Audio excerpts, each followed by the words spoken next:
क्या आपके पास भाई, अब आपने अभी तक पढ़ा था मोनोपोली पावर, ठीक है। अब आप पढ़ रहे हो क्या कि मल्टी प्लांट इकोनॉमी या मल्टी प्लांट मोनोपोली। देखो क्या है, किसी फर्म के पास ना 2 प्लांट है, किसी फर्म के पास क्या 2 प्लांट है, तो एक फर्म कब इक्विलिब्रियम में होगी, तो वहां इक्विलिब्रियम में होगी जहां पर marginal cost of plant A marginal cost of plant B पर हो जाएगी। देखो क्या है, देखो ध्यान से सुनना, प्लांट ए है आपके पास और प्लांट बी। अब हम क्या पढ़ रहे हैं, मल्टी प्लांट मोनोपोली में कब इक्विलिब्रियम पॉइंट होगा। क्वेश्चन क्या है, मल्टी प्लांट मोनोपोली में कब इक्विलिब्रियम होगा। तो प्लांट ए आ गया आपके पास, प्लांट बी आ गया। अब मान लो प्लांट ए की कॉस्ट कम आ रही है as compare to plant B. अब आप बताओ आप प्रोडक्शन कहाँ से करवाओगे, प्लांट ए से या प्लांट बी से। हाँ जी, ए से नहीं कराओगे, जहाँ से कम कॉस्ट आ रही है वहाँ से कराओगे ना। हाँ जी, अब मान लो इससे आप क्या करोगे, आप देखो इसकी कैपेसिटी है उसका मान लो 70% आप इसे पूरा करा रहे हो, इससे आप 30 करा रहे हो क्योंकि इसकी कॉस्ट कम आ रही है। दूसरा केस क्या हुआ आपका,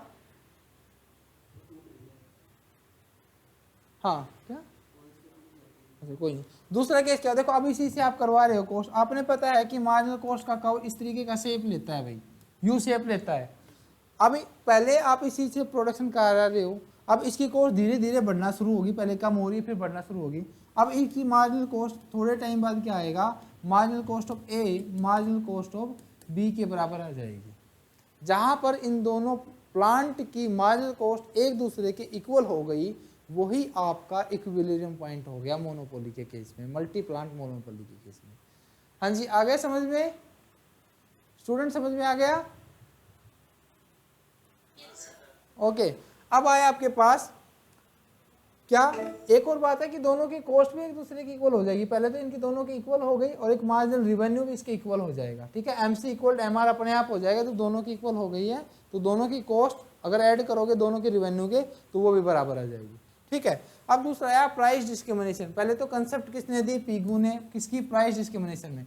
अब एक कंसेप्ट बताओ, कंज्यूमर सरप्लस। हाँ जी भाई बताओ क्या होता है कंज्यूमर सरप्लस, क्या होता है भाई कंज्यूमर सरप्लस।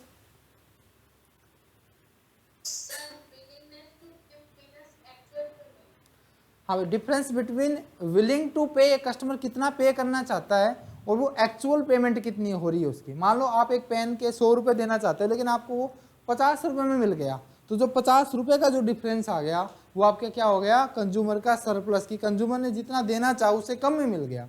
तो willingness to pay minus actual payment is equal to consumer surplus, ठीक है। प्रोडक्ट की प्राइस थी मान लो, अब विलिंग टू पे था 100 रुपये और जो एक्चुअल पेमेंट की वो उसने मान लो कर दी है 40 रुपये कर दी, तो 60 रुपये कंज्यूमर सरप्लस हो गया। अब 3 डिग्री बताई भाई पीगू ने प्राइस डिस्क्रिमिनेशन की। फर्स्ट आया discrimination of first degree. First degree का मतलब क्या है भाई, आप अपने कंज्यूमर के पास, मान लो आपके पास है कंज्यूमर एक्स, कंज्यूमर वाई और consumer Z, consumer X, consumer Y और कंज्यूमर जेड। आपका ये पेन है मान लो 10 रुपये का है, 10 रुपये का मान लिया।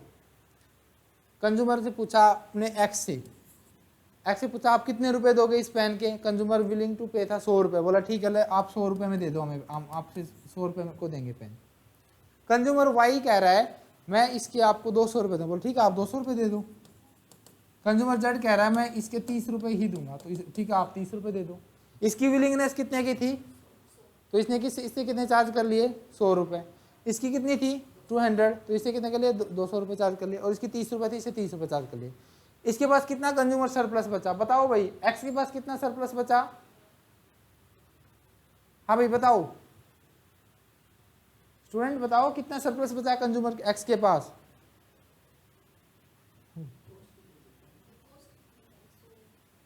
भाई वह मान गया आप लोगों को, तो ये भी क्या, पेन मान 10 रुपए का था, अच्छा। कंज्यूमर सरप्लस क्या होता है, कंज्यूमर सरप्लस का मतलब है कितना विलिंग टू पे हो और कितना आप एक्चुअल पेमेंट कर रहे हो। अब विलिंग टू पे वो 100 रुपये था, अब पेमेंट भी 100 रुपये कर रहा है, कंज्यूमर सरप्लस कितना बच रहा 0। ये विलिंग टू पे कितना था 200, और पे भी 200 कर रहा है, 0, और इसमें आपका क्या बचा, कंज्यूमर सरप्लस क्या बचा, कुछ भी नहीं बचा, नहीं बचा ना। फर्स्ट डिग्री का मतलब होता है जितना कंज्यूमर देना चाहेगा वो हम उसे उतना ही चार्ज कर लेंगे। There is no consumer surplus in first degree में, ठीक है। प्राइस डिस्क्रिमिनेशन हो रहा है, प्राइस डिस्क्रिमिनेशन भी 100 चार्ज की, 200 की, 30 की है, 1 रुपये भी नहीं छोड़ा उससे, ठीक है। दूसरी कैटेगरी आई आपके पास डिस्क्रिमिनेशन ऑफ सेकंड कैटेगरी। इसमें देखो क्या है, इसमें क्या है भाई, आपका ना एक जो पर्सन है, जो फर्म है, वो प्राइस की 2 या 3 कैटेगरी बना ली, 2 मान ली मैंने। एक प्राइस मान लिया कितना, 10 रुपये मान लिया, और एक प्राइस मान लिया 30 रुपये, ठीक है। जो जो कंज्यूमर 10 रुपये और 30 रुपये तक लगाएंगे उसे चार्ज करेंगे 10 रुपये। किसी ने 29 रुपये लगाए तो कितने चार्ज करेंगे, 10 रुपीज़। और किसी ने चार्ज किए 30 रुपये या उससे ऊपर तो उसे चार्ज करेंगे 30 रुपये। ध्यान से सुना, 2 प्राइसेस बनाई, प्राइस 1 प्राइस 2। अगर किसी ने इससे ऊपर और इस तक लगाई तो जो डिफरेंस आया वो चार्ज करेंगे उससे, और इससे ऊपर लगाई, 30 से ऊपर लगाई तो जो डिफरेंस जो भी आया वो चार्ज करेंगे। मान लो x पर्सन है, y है, और z है और t पर्सन है। x ने लगाए भाई आपके 15 रुपीज़, और y ने लगाए आपके मान लो 10 रुपीज़, और z ने लगाए मान लो 35 रुपीज़, और t ने लगाए आपके 32 रुपीज़। ये आपके लगाइए, ठीक है। बताओ पहले तो x से कितना चार्ज करेंगे हम, ठीक है 10 रुपये चार्ज करेंगे, ठीक, ओके। y से, ठीक है, और z से 30 करेंगे, और इसे भी। इसका कंज्यूमर सरप्लस की बात आई तो x के पास कितना कंज्यूमर सरप्लस बच गया, इसके पास 0, इसके पास, और इसके पास। आ गया ना समझ में। यहाँ पर 2 प्राइस बना दिए आपने, जो उस प्राइस से और उससे ऊपर और सेकंड प्राइस की कट तक लगाएगा उसे वो पहले वाला चार्ज कर लेंगे, और उससे ऊपर लगाए, हाँ, तो इसमें कुछ ना कुछ कंज्यूमर सरप्लस बच जाता है, बच गया ना कुछ ना कुछ। हाँ जी, आया समझ में, ठीक है। तीसरा केस आया डिस्क्रिमिनेशन ऑफ थर्ड डिग्री। इसमें क्या होता है, टोटल जो आपके कस्टमर है उसको पार्ट्स में डिवाइड कर देते हैं और उनसे अलग अलग प्राइस चार्ज करते हैं। कैसे, जैसे इलेक्ट्रिसिटी डिपार्टमेंट है, ये जो ना रियल जो आपका प्राइस डिस्क्रिमिनेशन होता है ये होता है थर्ड डिग्री का, रियल लाइफ का होता है थर्ड डिग्री का। कंज्यूमर को पार्ट में डिवाइड कर दिया, ये आपके टोटल कंज्यूमर है, उसको ये डिवाइड कर दिया, ये कर दिया। आप देखिए इलेक्ट्रिसिटी में क्या होता है, ये भाई डोमेस्टिक यूज़ के लिए है, ये आपका इंडस्ट्रियल यूज़ के लिए है, तो इसकी इलेक्ट्रिसिटी रेट देखो कितनी है और इसकी रेट देखो कितनी है इलेक्ट्रिसिटी की। इसी तरीके से एलपीजी का देखिए आप, वो भी मिलेगा, ये आपको हर जगह मिलेगा आपको ये वाला। तो रियल डिग्री का कौन सा होता है, थर्ड डिग्री का। और जो जॉन रॉबिन्सन ने कहा कि जो एक्चुअल में जो प्राइस डिस्क्रिमिनेशन है जो होता है वो तो यह है थर्ड डिग्री वाला, लेकिन फर्स्ट डिग्री का जो आपका रियल प्राइस डिस्क्रिमिनेशन जिसमें कोई भी कंज्यूमर सरप्लस नहीं बचता, 0 कंज्यूमर सरप्लस होता है फर्स्ट डिग्री में। सेकंड में कुछ होता है, ठीक है, थर्ड में आपको डिपेंड करता है कि आप किस कैटेगरी में सब्सिडी दे रहे हो नहीं, इस तरीके से। हाँ जी, आगे समझ में प्राइस डिस्क्रिमिनेशन। हाँ जी, ओके। अब नेक्स्ट क्वेश्चन आया आपके पास, क्या प्राइस डिस्क्रिमिनेशन आपका बेनिफिट करता है या नहीं। देखो कुछ टाइप है आपके पास कि personal price discrimination person to person vary हो सकता है। जोग्राफिकल की हरियाणा में अलग आप चार्ज कर रहे हो, वैसे पेट्रोल के प्राइसेस होते हैं, इधर अलग होते हैं उधर अलग होते हैं, ठीक है। यूज़ के अकॉर्डिंग इलेक्ट्रिसिटी का आप देखिए यूज़ के अकॉर्डिंग होता है, तो ये होता है जैसे कि हरियाणा में अलग प्राइसेस है और आप जैसे इंडिया में अलग चार्ज कर रहे हो, यूएसए में अलग चार्ज कर रहे हो, तो ये भी प्राइस, हाँ, डिफरेंट एरिया डिफरेंट आपसे प्राइस चार्ज कर रहे हो, ठीक है। जैसे पानी की बोतल आपको यहाँ सस्ती मिल जाएगी, उधर आपको अलग मिलेगा, तो ये है। अब ये आता है कि प्राइस डिस्क्रिमिनेशन कब सक्सेसफुल होगा, कंडीशन क्या होगी प्राइस डिस्क्रिमिनेशन की। मेरा पहला क्वेश्चन आपसे, कल आपके पास एक बात आई थी कि एक मोनोपोलिस्ट है वो कहाँ अपना प्रोडक्ट बेचना पसंद करेगा, जहाँ डिमांड इलास्टिक है या जहाँ डिमांड इन इलास्टिक है, बताओ। हाँ, मोनोपोली इलास्टिक है इन इलास्टिक, हाँ इन इलास्टिक। और कोई आप लोग बताओ ऑनलाइन कहाँ बेचेगा एक मोनोपोलिस्ट, इलास्टिक में या इन इलास्टिक। इन इलास्टिक का मतलब है चाहे प्राइसेस आप कितना ही चार्ज करो उतनी ही क्वांटिटी आपकी बिकनी है। इलास्टिक का मतलब होता है कि भाई प्राइसेस कम करोगे तो क्वांटिटी बढ़ जाएगी या चेंजेस आ जाएगा। किसमें बेचेगा मोनोपोलिस्ट, बोलो बोलो, किसमें बेचेगा? इलास्टिक में बेचेगा। देखो इन इलास्टिक जैसी कोई चीज़ होती ही नहीं है, इतना समझो, मतलब होती नहीं, मतलब मार्केट के अकॉर्डिंग। कोई आदमी जो अकड़ में रहेगा या कोई फर्म जो अकड़ में रहेगी कि नहीं हम तो प्राइसेस कम नहीं करेंगे, उसके कस्टमर बढ़ेंगे? नहीं बढ़ेंगे। चाहे वो अकेला बेच रहा हो तब भी नहीं बेचेंगे, जितना है उतना बिकेगा। देखो इन इलास्टिक होता है ये, इधर देखो, ये क्या आपकी इतनी ही क्वांटिटी बेचेगी, इतने प्राइसेज है। आप 10 क्वांटिटी बेच रहे हो तो 10 ही बिकेगी आपकी। तो प्राइसेज आप 5 रुपये चार्ज करो, 10 रुपये चार्ज करो, 20 रुपये प्राइस, ठीक है। इलास्टिक का मतलब है ये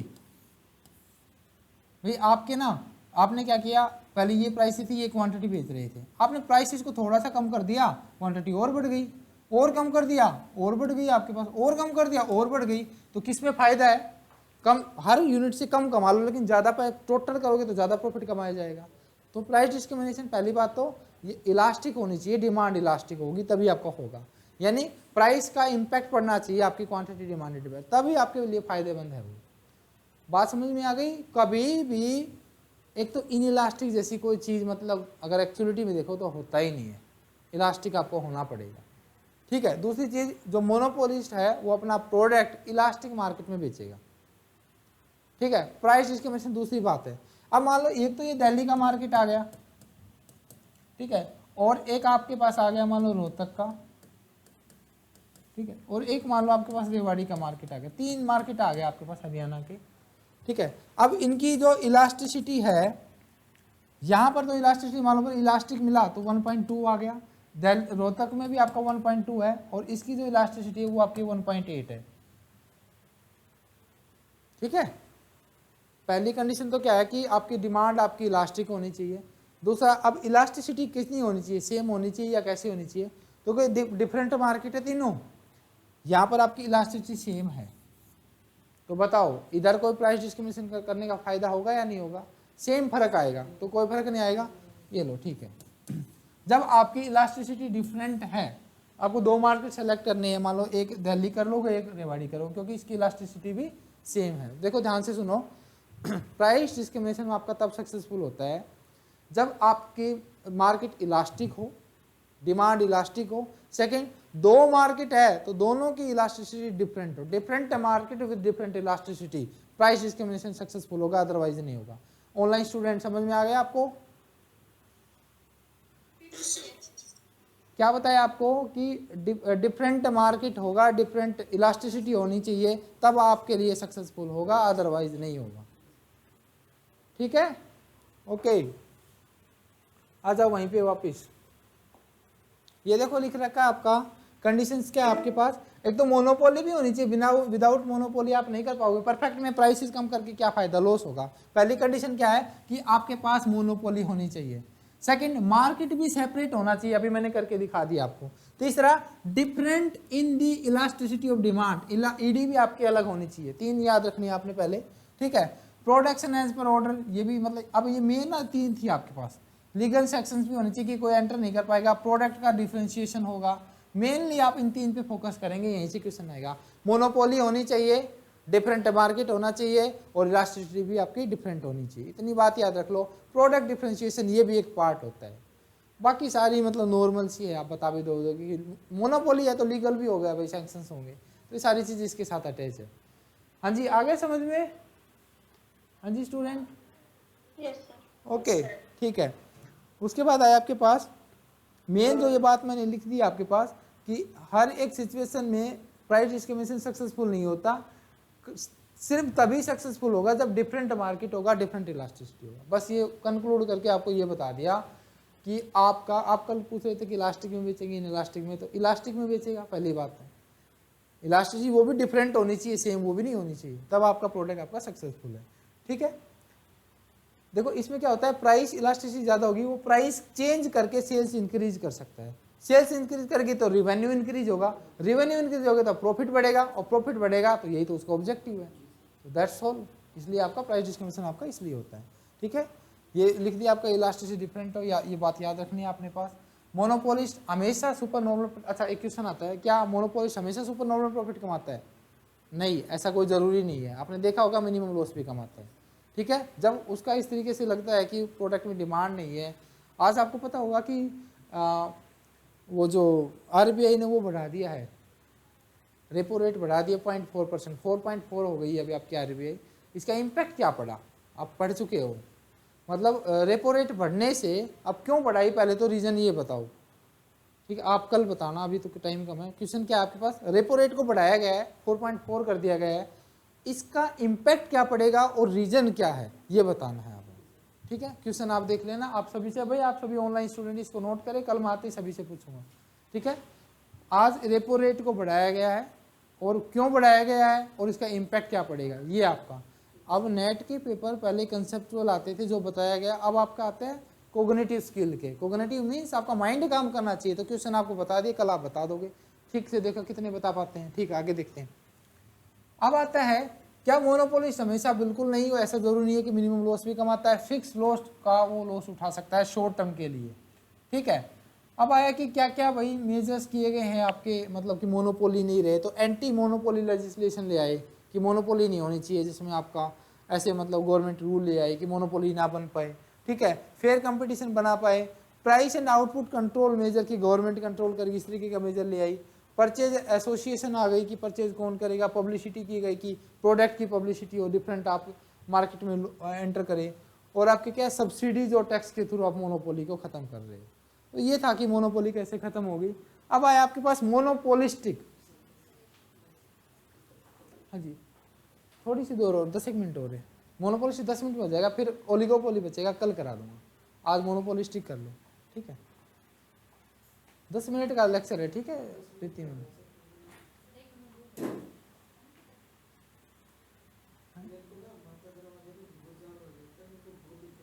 तो ठीक है, मैं रोक देता हूँ, चलो कल करते हैं भाई फिर क्लास को, ठीक है स्टूडेंट। हाँ भाई सर